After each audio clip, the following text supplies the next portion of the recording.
आज अपनी लिमिट पार कर चुका है। अपना जो जल का उसका स्तर था वो आज कहीं पीछे छोड़कर यमुना का जल स्तर आज बेतहाशा वृद्धि की ओर लगातार बढ़ रहा है, जिसे देखते हुए मथुरा में मां यमुना की तरह पूजी जाने वाली आज यमुना अपना दायरा छोड़कर जब खादर की ओर और निचले इलाकों की ओर पहुंच गई तो यहाँ के लोगों को समस्या का सामना करना पड़ रहा है। पूर्व में भी एक बार जिला प्रशासन के द्वारा तमाम व्यवस्थाओं को अंतिम रूप दे दिया गया था। उसके बाद में यमुना के जल ने वृद्धि होना शुरू हुआ और यह वृद्धि मथुरा में खतरे का निशान जो 166 पर माना जाता है उससे भी ऊपर चला गया था। आज एक बार फिर से यमुना का जल उतरने के बाद पुनः बढ़ चुका है। इसका सीधा सीधा असर मथुरा और यहाँ पर रहने वाले खादर और निचले इलाके के लोगों के लिए समस्या का कारण बन गया है। पहाड़ी क्षेत्र और मैदानी इलाकों में लगातार हो रही बारिश आज इस कदर हो चुकी है कि बांधों पर बोझ बन चुका है और लगातार पानी का जब दबाव हथनी कुंड बांध, ताजे वाला बांध, ओखला बांध पर पड़ रहा है तो उसका सीधा सीधा असर अब मथुरा में दिखाई देने लगा है।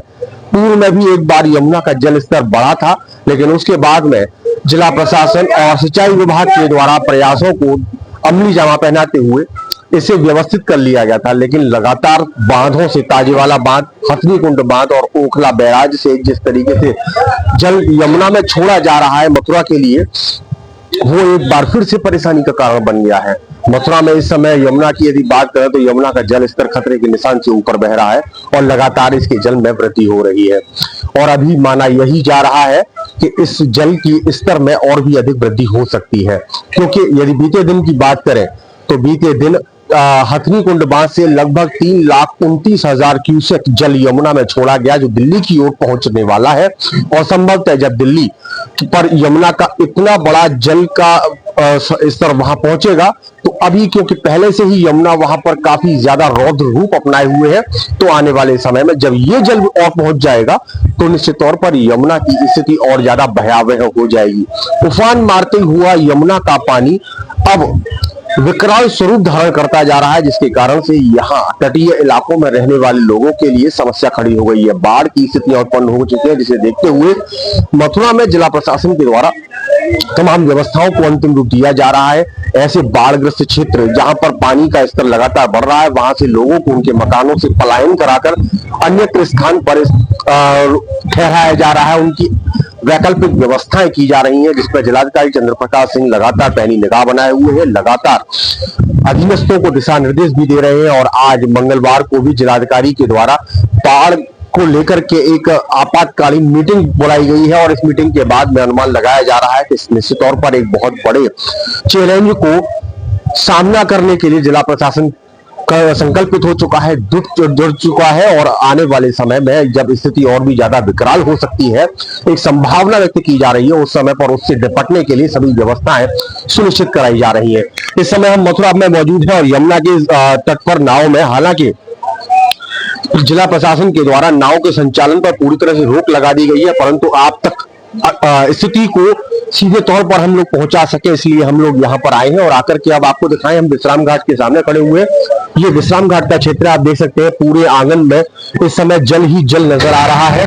उसके बावजूद लोगों में श्रद्धा भाव इस तरीके से है कि वो यमुना को यमुना नदी में मान करके माँ यमुना के स्वरूप में मानते हैं। आप देख सकते हैं कि डुबकी लगाई जा रही है और आस्था का इस तरीके से लोगों में हावी है।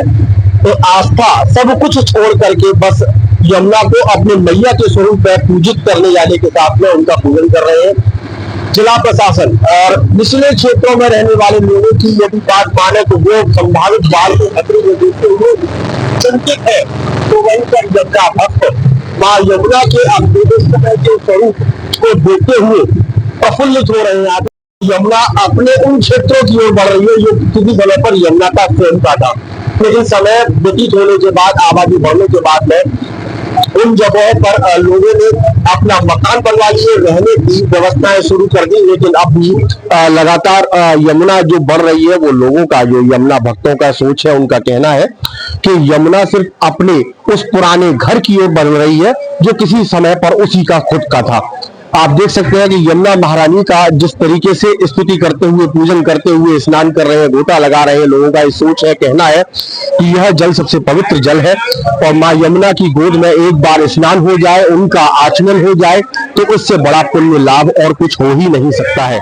देख सकते हैं कि जहां पर किसी समय पर भीड़ रहा करती थी, श्रद्धालुगण आते थे, यहाँ पर रुकते थे, उसके बाद में आरती स्थल तक पहुंचते थे और आरती स्थल के बाद में सीढ़ियां उतर कर यमुना पान और उनका स्नान और उनका आचमन किया करते थे। लेकिन आज यमुना उन सीढ़ियों से कहीं दूर इस समय आंगन तक आ चुकी है और यहाँ के लोकल लोगों की बात माने तो यहाँ लगभग सुबह 3 बजे तक जल का स्तर लगभग इतना था, लेकिन अब कुछ ही घंटों के बाद में ये जल बढ़कर अब लगभग पूरे आंगन तक पहुंच चुका है। और निश्चित तौर पर जिस तरीके से आंकड़े बता रहे हैं, जिस तरीके सूत्रों की बात माने और जिस तरीके से लगातार ताजेवाला बांध, ओखला बांध और हथनीकुंड बांध से जिस तरीके के पानी छोड़ने जाने की जानकारी प्राप्त हो रही है, तो उससे एक अनुमान लगाया जा रहा है कि ये जल स्तर अभी और बढ़ सकता है। वहीं यहाँ के स्थानीय लोगों की बात माने तो इससे पूर्व सन 1978 में बाढ़ का ऐसा भयावह दृश्य बना था जिसने हर किसी को हिलाकर रख दिया था। उसमें बताया जाता है कि छत्ता बाजार और घाट किनारे के जितने भी बाजार हैं, उन बाजारों में नाव चली थी। लगभग एक मंजिल यहाँ के आसपास के रहने वाले घरों की पानी में डूब गई थी। उसके बाद आदमियों ने अपनी मकान के दूसरी मंजिल पर शरण ली थी और वो वहां से अपना जीवन यापन कर रहे थे। लेकिन आज संभावनाएं इसकी इसीलिए कुछ कम हो जाती है क्योंकि उस समय पर संसाधनों की काफी कमी थी और आज संसाधन बहुत आयत है, आज व्यवस्थाएं बहुत सुदृढ़ है और जिला प्रशासन हर प्रकार की चैलेंज को, हर प्रकार की दुश्वारियों का सामना करने के लिए तटबद्ध तैयार भी है। जिला प्रशासन के बाद तमाम ऐसी व्यवस्थाएं हैं जिसके चलते यहाँ आने वाले पानी की मात्रा को कम किया जा सकता है, कहीं और स्थानांतरित किया जा सकता है, जिससे कि यहाँ पर ऐसी बाढ़ की भयावहता उन्हें देखने को मिले, ऐसी संभावना बहुत कम है। लेकिन फिर भी सुरक्षा सदैव अपनी बनाए रखनी चाहिए। हम भी अपने चैनल के दर्शकों से बात कहना चाहते हैं तो यदि आप तटीय क्षेत्र में यमुना के निकट के घाट किनारों के क्षेत्रों में आप रहते हैं या फिर आप निचले इलाकों में खादर के क्षेत्रों में आपका मकान है और वहां रहते हैं, तो अपने आप को सुरक्षित करना ही बेहतर उपाय है। यदि आप सुरक्षित रहेंगे तो आगे भी दोबारा मकान, दुकान और अपने आवास को पुनः व्यवस्थित कर सकते हैं। यदि आप ऐसे में थोड़ी सी अनभिज्ञता और नासमझी करेंगे और अपने मकानों के अंदर रहते हैं, जिला प्रशासन जिन क्षेत्रों में बाढ़ का खतरा मंडरा रहा है उनकी लगातार मुनादी करवाई जा रही है। सुरक्षा के दृष्टिगत जिला प्रशासन के अधिकारीगण हर गतिविधि पर पैनी नजर बनाए हुए हैं। मथुरा वृंदावन नगर निगम क्षेत्र में नगर निगम के अधिकारी भी हर चीज पर पैनी नजर बनाए हुए। नगर निगम के द्वारा गोताखोरों की तैनाती यहाँ पर पूर्व नहीं की जा चुकी है। गोताखोरों के द्वारा भी स्टीमर और नाव के माध्यम से बाढ़ग्रस्त क्षेत्रों में और जहाँ पानी आने की संभावना है क्षेत्रों में पहुंच रहे हैं और यहाँ के स्थानीय लोगों को सचेत करते हुए उन्हें सुरक्षित स्थानों की ओर जाने के लिए प्रोत्साहित भी कर रहे हैं। निश्चित तौर पर स्थिति इस समय मथुरा के लिए विकट बनती चली जा रही है, लेकिन फिर भी जिला प्रशासन तटबद्ध और सब चीज झेलने के लिए तैयार बैठा हुआ है और जिला प्रशासन हर स्थिति से निपटने के लिए भी तैयार है। बाढ़ निश्चित तौर पर 1978 जैसे स्थिति और 1978 जैसे दृश्य नहीं बन पाएंगे। उससे पहले जिला प्रशासन सभी कुछ कंट्रोल कर लेगा, ऐसी सभी की सोच है और जिला प्रशासन भी इसे पूरा अपना कदम बढ़ाए हुए है। G9 के लिए अपने सहयोगी साथी के साथ मोहित चतुर्वेदी।